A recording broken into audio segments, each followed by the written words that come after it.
श्री गणेशाय नमः। ओम श्री गुरुवे नमः। आज की भगवत चर्चा संत श्री डोंगरे जी महाराज के भागवत कथा प्रवचन पर आधारित भाग 73। भगवान प्रवर्षण पर्वत से द्वारका में आए हैं। द्वारका में आने के बाद भगवान का लग्न रुक्मणी जी के साथ हुआ है। रुक्मणी जी के लग्न की कथा अति सुंदर है। ऊपर से देखने पर ऐसा लगता है कि यह वर कन्या के लग्न की कथा है, किंतु एक एक शब्द का विचार करने पर ध्यान में आता है यह दिव्य कथा है। दक्षिण भारत में महान संत श्री एकनाथ महाराज हुए हैं। भागवत में रुक्मणी जी के लग्न की कथा 2.5 अध्याय में है, पूरे 3 अध्याय नहीं है। एकनाथ महाराज ने इस 2.5 अध्याय के ऊपर भाष्य लिखा है। 18 अध्याय बनाए हैं। भागवत में 2.5 अध्याय हैं। एकनाथ महाराज ने वर्णन किया है। एकनाथ महाराज ने दिव्य भाव प्रकट किए हैं और सिद्ध किया है। ये वर कन्या की लग्न की कथा के लिए शुकदेव जी महाराज नहीं बैठे हैं, ये जीव ईश्वर के लग्न की कथा है। इन शब्दों से एकनाथ जी महाराज ने वर्णन किया है। ये अलौकिक लग्न है। रुक्मणी जी कोई साधारण कन्या नहीं है। रुक्मणी जी तो साक्षात लक्ष्मी है। श्री कृष्ण वर नहीं है, आदि नारायण परमात्मा है। ये अति दिव्य लीला है। साधारण वर कन्या की लग्न की कथा शुकदेव जी महाराज नहीं करते हैं। शुकदेव जी महाराज की इच्छा है कि अब परीक्षित का मरण समीप में है, इसका लग्न परमात्मा के साथ हो जाए। ये दिव्य लीला है। जिसको भगवान के साथ लग्न करना है, भक्ति मार्ग में जिसको आगे बढ़ना है, उसको घर के लोग त्रास देते हैं। घर का कोई मानव बहुत भक्ति करता है, वह घर के लोगों को अच्छा नहीं लगता। यह बहुत भक्ति करेगा तो कभी हमारे काम में नहीं आएगा। रुक्मणी जी को भी भाई ने बहुत त्रास दिया है। रुक्मणी जी का बड़ा भाई जो रुक्मी है, उसका ऐसा दुराग्रह था कि मेरी बहन राजा शिशुपाल की रानी हो गई। शिशुपाल बड़ा राजा है, उसके साथ संबंध हो तो मुझे भी बहुत लाभ होगा। स्वार्थी रुक्मी ऐसा विचार करता है कि मेरी बहन रानी हो। रुक्मणी जी को रानी का सुख तुच्छ लगता है। किसी कामी राजा का नाम लेना उनको अच्छा नहीं लगता। ये साधारण वर कन्या के लग्न की कथा नहीं है। गंगा किनारे कथा होती है। परमहंस शिरोमणि शुकदेव जी महाराज कथा करते हैं। जिसका मरण समीप में है वह कथा का मुख्य श्रोता है। विदर्भ नगरी में भीष्मक महाराज के यहाँ साक्षात महालक्ष्मी रुक्मणी जी के रूप में प्रकट हुई हैं। भीष्मक राजा की ऐसी इच्छा थी कि अपनी कन्या में श्री कृष्ण को अर्पण करूं। घर में जो बड़ा पुत्र है रुक्मी, उसने कहा नहीं, ऐसा नहीं होगा। मेरी बहन राजा शिशुपाल की रानी होगी। शिशुपाल बड़ा राजा है। शिशुपाल को निमंत्रण दिया है। शिशुपाल आया है। रुक्मणी ने जब सुना कि मेरी इच्छा नहीं है तो भी मेरा भाई शिशुपाल के साथ मेरा लग्न करना चाहता है, तो रुक्मणी जी को यह ठीक नहीं लगा। रुक्मणी जी ने 7 श्लोकों में पत्र लिखा है। सुदेव ब्राह्मण को पत्र दिया है और कहा है यह पत्र द्वारकानाथ के हाथ में देना, मेरे लिए थोड़ी सिफारिश करना। भगवान के यहां भी सिफारिश से काम जल्दी हो जाता है। किसी संत की ऐसी सेवा करो कि संत आपके लिए भगवान से प्रार्थना करें। जिनको भगवान मिले हैं उनको संत द्वारा ही मिले हैं। सुदेव ब्राह्मण द्वारका में गए हैं। द्वारकानाथ ने स्वागत किया है। सुदेव ब्राह्मण ने पत्र दिया है। ब्राह्मण ने कन्या की प्रशंसा की है। बहुत लायक है। ये कन्या छोटी थी तभी से मैं उसको देखता हूँ। अति सुशील है, अति सुंदर है, अति भाग्यशाली है। आपके लिए अति योग्य है। आप इस कन्या को स्वीकार करें। कन्या ने पत्र लिखा है। रुक्मणी जी का पत्र दिव्य है। भगवान को 2 संबोधन पत्र में लिखे हैं, भुवन सुंदर और अच्युत। श्रुत्वा गुणान भुवन सुंदर शृण्वताम ते निर्विश्य कर्ण विवेरित हरतोंग तापम रूपम दृशाम दृशिमताम खिलार्थ लाभम त्वच्युत विशति चित्तम पत्रपम में। अनेक संतों के मुख से मैंने आपके सद्गुणों की कथा सुनी है। तभी से मैंने निश्चय किया है कि आप जैसे निष्काम है वैसे ही मैं निर्विकार हूं। मैं आपका भाग हूं। मुझे परमात्मा के साथ ही लग्न करना है, किसी कामी राजा की रानी नहीं होना है। भगवान ने कहा इस कन्या की प्रशंसा मैंने भी बहुत सुनी है। मैं आपको सत्य कहता हूं, मेरी भी इच्छा इस कन्या के साथ लग्न करने की थी। आप आए सो अच्छा हुआ, भगवान ने दारुक साथी को आज्ञा दी है। दारुक सारथी रथ तैयार करके ले आया है। सुदेव ब्राह्मण को रथ में बिठाया है। द्वारका से रथ निकला है, विदर्भ नगरी में रथ आया है। रुक्मणी जी प्रतीक्षा करती हैं। सुदेव ब्राह्मण दौड़ते हुए रुक्मणी जी के राजमहल में आए हैं। ब्राह्मण प्रसन्न दिखते हैं। रुक्मणी समझ गई हैं, श्री कृष्ण से मिलकर के काम करके आए हैं। रुक्मणी जी वंदन करती हैं।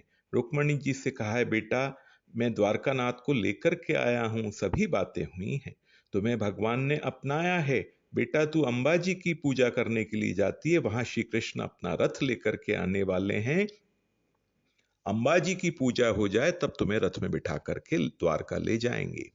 प्रभु आए हैं, मुझे अपनाया है, मुझको द्वारका में ले जाने वाले हैं। रुक्मणी जी ने जब सुना है, अति आनंद हुआ है। रुक्मणी जी ब्राह्मण से कहती हैं, आपने बहुत त्रास सहन किया है, मुझे सेवा करने की इच्छा है, मैं आपकी क्या सेवा करूं। ब्राह्मण ने कुछ लिया नहीं, हृदय से आशीर्वाद दिया है, तेरा जय जयकार होगा, तेरा सौभाग्य अखंड रहेगा, भगवान की अनेक रानियों में सबसे श्रेष्ठ तू हो जाएगी। ब्राह्मण ने कुछ लिया नहीं, आशीर्वाद दे करके जाता है। रुक्मणी जी अंबा जी के मंदिर जाती हैं। राजाओं ने विचार किया है, अंबा जी का मंदिर पहाड़ के ऊपर है, राजकन्या पूजा करके ऊपर से नीचे नीचे उतरेगी तब बराबर दर्शन होगा। रुक्मणी जी मंदिर में प्रवेश करती हैं। भागवत जी में लिखा है, गणपति महाराज की पूजा की है। रुक्मणी जी साक्षात महालक्ष्मी हैं। माता जी की पूजा की है, माता जी के चरण में मस्तक रखा है। रुक्मणी जी ने प्रार्थना की है, श्री कृष्ण मेरे पति हों, माँ मैं रोज तेरी पूजा करती हूँ। अंबाजी गाल में हंसने लगी हैं, मुझे कितना मान देती है, ये साक्षात महालक्ष्मी है, कोई देव भी इसका पति नहीं हो सकता, इसका पति तो एक नारायण है। मुझे कितना मान देती है। अंबाजी की पूजा की, अंबाजी के गले में सुंदर पुष्पों की माला पहनाई है। रुक्मणी जी चरणों में जब वंदन करती हैं तब वह माला गिर जाती है, रुक्मणी जी के मस्तक के ऊपर पड़ती है, शकुन अच्छा होता है। अंबाजी गाल में स्मित हास्य करती हैं, बहुत प्रसन्न है, आनंद हुआ है। रुक्मणी जी पूजा करके बाहर आई हैं, ऊपर से धीरे धीरे नीचे उतरती हैं। सभी राजा लोग ताकते हैं।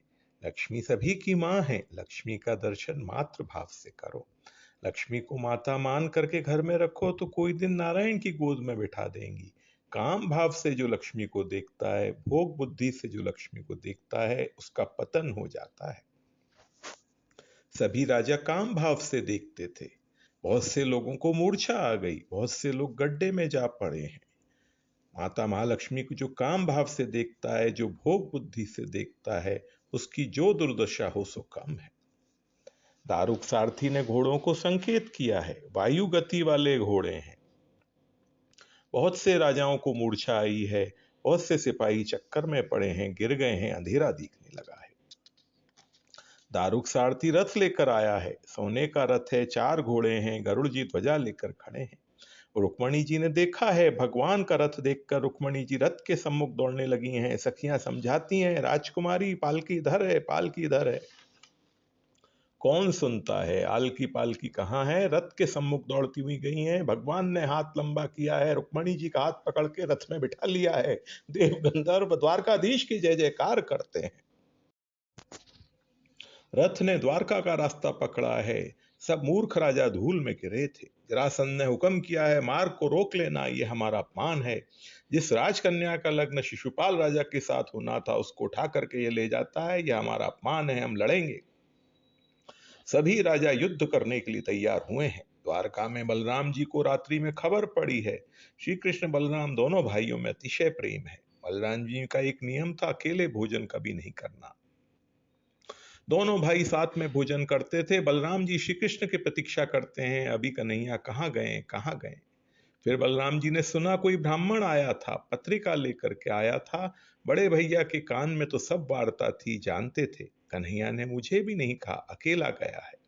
रुक्मणी जी के लिए राजा लोग युद्ध करेंगे। बलराम जी को भोजन भाया नहीं, रात्रि के समय में यादव सेना को बुलाया है, रात्रि के समय में प्रयाण किया है।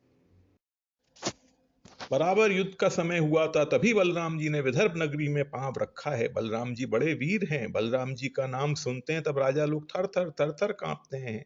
महान वीर बलराम हैं। बलराम जी ने ऐसा पराक्रम किया है, सभी सेना छिन्न भिन्न हो गई। लोग बातें करते हैं, ये बलराम है या ऊपर से काल नीचे उतरा है। इसका बाल बांका होता नहीं है, ऐसा वीर हुआ नहीं है। भगवान ने देखा मेरे बड़े भैया आए हैं, मैंने उनको कहा नहीं था, मेरे ऊपर उनका बहुत प्रेम है। सभी सेना छिन्न भिन्न हो गई है। जरासंध घबराया है। जरासंध शिशुपाल को समझाता है, अकेला कृष्ण हो तो मैं उसको हरा सकता हूँ। ये बलराम पीछे से आ गया है, ये दोनों भाई एक हो जाएं तो फिर इनको कोई नहीं हरा सकता। रुक्मी श्री कृष्ण के साथ युद्ध करता है। भगवान ने उसको पकड़ा है, रथ के स्तंभ के साथ बांध दिया है। मार्ग में श्री कृष्ण बलराम मिल रहे हैं। बलराम जी महाराज महान वीर हैं। जैसे वीर हैं वैसे ही व्यवहार में बड़े कुशल हैं। श्री कृष्ण तो रुक्मी को बांधते हैं, पर बलराम जी ने रुक्मी को छोड़ा है। श्री कृष्ण को कहा हो कुछ भी हो, रुक्मी हमारा संबंधी है, उसको इस प्रकार बांधना ठीक नहीं है, छोड़ दो उसको।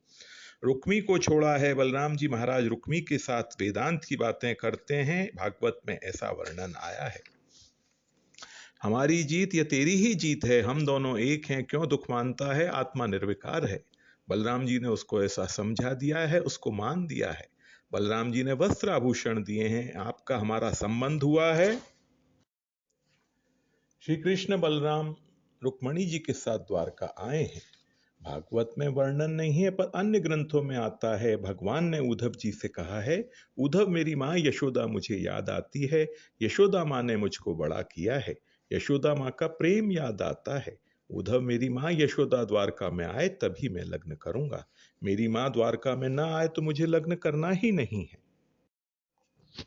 उद्धव जी ने नंद बाबा को एक पत्र लिखा है। पत्र में लिखा है, अति सुंदर राजकन्या रुक्मणी जी के साथ श्री कृष्ण का लग्न पक्का हुआ है। श्री कृष्ण ने खास तौर से लिखवाया है कि मेरी माँ यशोदा यहाँ आए, मेरी माँ द्वारका में ना आए तो मैं लग्न नहीं करूंगा। पत्र द्वारका से गोकुल में गया है।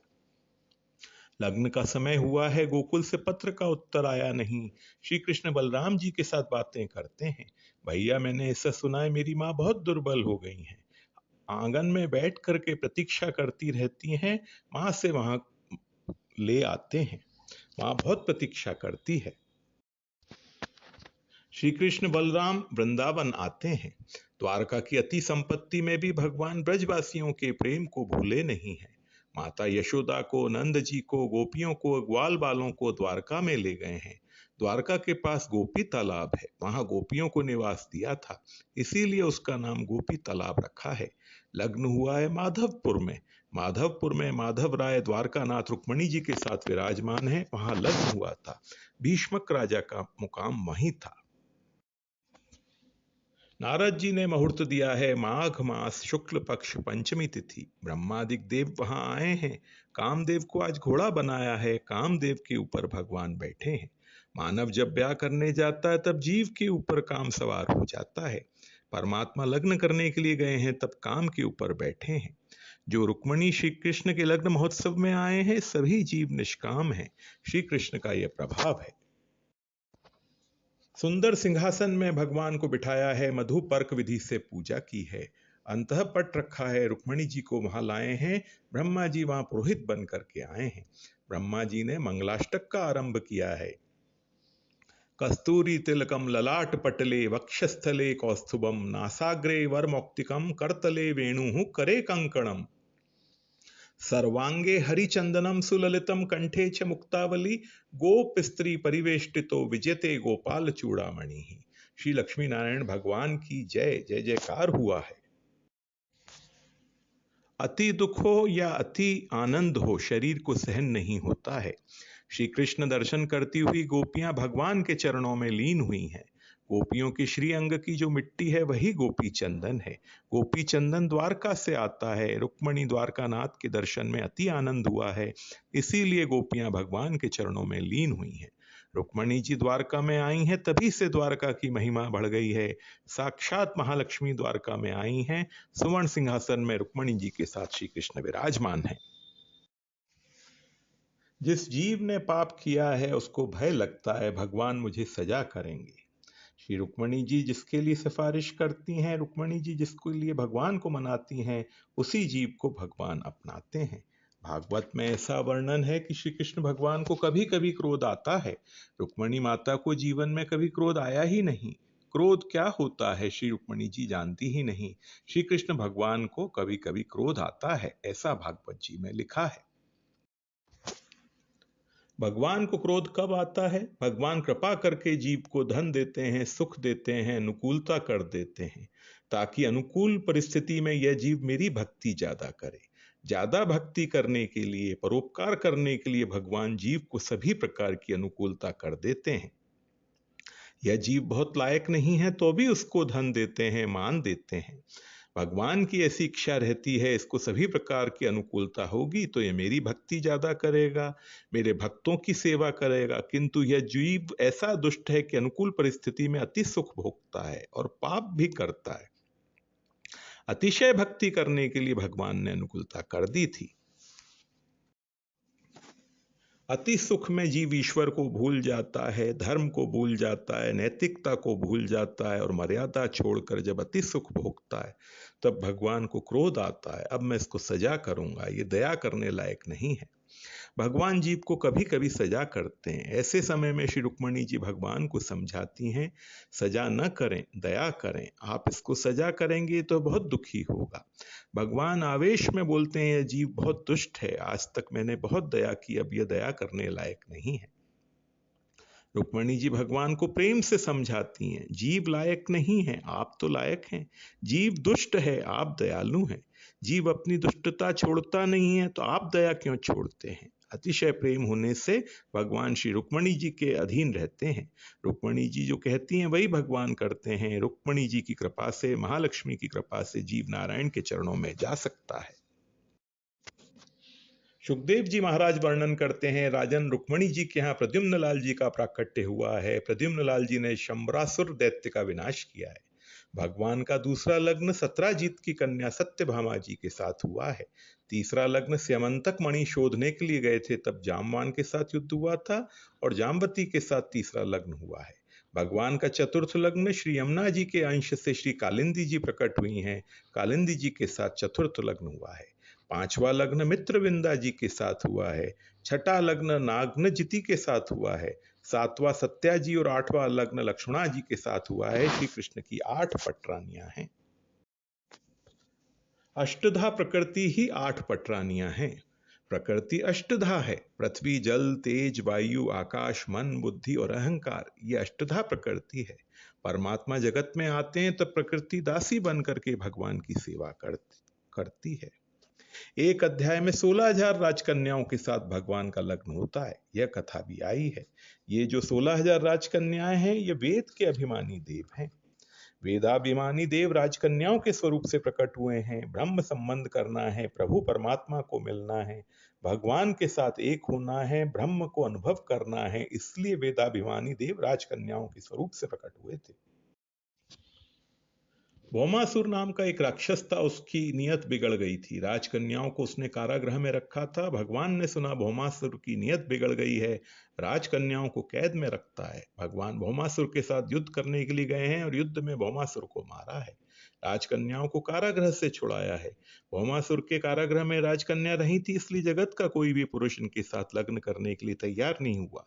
सभी इनका तिरस्कार करने लगे कि भौमासुर की कैद में रही हैं। 16,000 राजकन्याएं निराधार हैं, दुखी हुई हैं। भगवान ने विचार किया इनका जीवन कैसे पूरा होगा, मैं इनके साथ लग्न करूंगा। भगवान ने विचार किया 16,000 राजकन्याओं के साथ मैं लग्न करूं तो कितने ही जीव मेरी निंदा करेंगे, भले ही करें। जगत क्या बोलता है ये सुनना ही नहीं है, मुझे जो योग्य लगे सो मैं करूंगा। ये राजकन्याएं दुखी हुई हैं, इनका जीवन कैसे पूरा होगा, मैं उनको स्वीकार करूंगा। श्री कृष्ण महायोगी हैं, 16,000 राजमहल प्रकट किए हैं, 16,000 मंडप प्रकट किए हैं, 16,000 श्री कृष्ण के स्वरूप प्रकट हुए हैं। श्री कृष्ण 16,000 स्वरूप धारण करें तो क्या आश्चर्य है। गृहस्थ धर्म जगत को श्री कृष्ण ने समझाया है। सभी रानियों को प्रसन्न रखते हैं, सभी को ऐसा लगता है उनका विशेष प्रेम मेरे ऊपर है। किसी के यहाँ झगड़ा नहीं है, किसी के मन में असंतोष नहीं है। श्री कृष्ण बाहर से सभी के साथ प्रेम बताते हैं, अंदर से वैराग्य है। एक अध्याय में वंश की कथा आती है। प्रधान पुत्र प्रद्युम्न लाल जी हैं, प्रद्युम्न के पुत्र अनिरुद्ध हुए हैं। अनिरुद्ध जी का लग्न बाणासुर की कन्या उषा के साथ हुआ है। भयंकर युद्ध होता है। बाणासुर शिव भक्त है, इसलिए भगवान उसको नहीं मारते हैं। जो प्रेम से शंकर भगवान की पूजा करता है वह श्री कृष्ण को अतिशय प्रिय होता है, और जो श्री कृष्ण की सेवा स्मरण करता है वो भगवान शंकर को अतिशय प्रिय होता है। बाणासुर शिव भक्त है, भगवान की इच्छा थी कि वह मरे नहीं, शंकर भगवान की अनन्य भाव से ये भक्ति करता है। भगवान ने बाणासुर को अपना जैसा चतुर्भुज बना दिया है। 996 हाथ काटते हैं और 4 हाथ रहने देते हैं। एक अध्याय में नग राजा की कथा की है, नग राजा का उद्धार किया है। बलराम जी एक बार गोकुल में गए हैं, द्विविध राक्षस ब्रजवासियों को त्रास देता था, उसका उद्धार किया है। करुष देश का राजा पौंड्रक और काशीराज द्वारका में युद्ध करने के लिए आए हैं, उनका भी उद्धार किया है। एक अध्याय में नारद परिहास की कथा आती है। एक अध्याय में श्री कृष्ण की दिनचर्या बताई है। आप भी भगवान की जैसी दिनचर्या बनाएं। समय का नाश सर्वस्व का नाश है, समय को सुवर्ण से भी कीमती समझें। एक क्षण भी व्यर्थ नहीं जाए। कोई श्रीमान भगवान को ऐसा कहे कि एक दिवस का मेरा आयुष्य बढ़ाओ, मैं 1 लाख रुपया आपको दूंगा। भगवान सब कुछ देने में उदार हैं, समय देने में भगवान भी उदार नहीं है। जिसके लिए जो समय पक्का हुआ है उसी समय में मरना पड़ता है। समय को सुवर्ण से भी कीमती मानना चाहिए। भगवान की जैसी दिनचर्या बनाए। भागवत में ऐसा लिखा है, 16,000 रानियों के स्वामी हैं श्री कृष्ण, लेकिन कभी ऐसा नहीं हुआ कि प्रातः काल के 4 बजे हैं और भगवान शैया में है। ब्रह्म मुहूर्त के समय में भगवान आसन में बैठ जाते हैं। जगत को भगवान शिक्षण देते हैं। प्रातः काल में ध्यान करते हैं, मानसी सेवा करते हैं। प्रातः काल में ऐसा संकल्प करो कि आज से मेरा नवीन जन्म हुआ है, आज से मैंने पाप करना बंद कर दिया है, आज से मैं सतत भक्ति करूंगा। संकल्प में बहुत शक्ति है। जागने के बाद जो प्रथम संकल्प किया जाता है, स्नान करने के बाद जो प्रथम संकल्प किया जाता है, 12 वर्ष के बाद भी वह सफल होता है।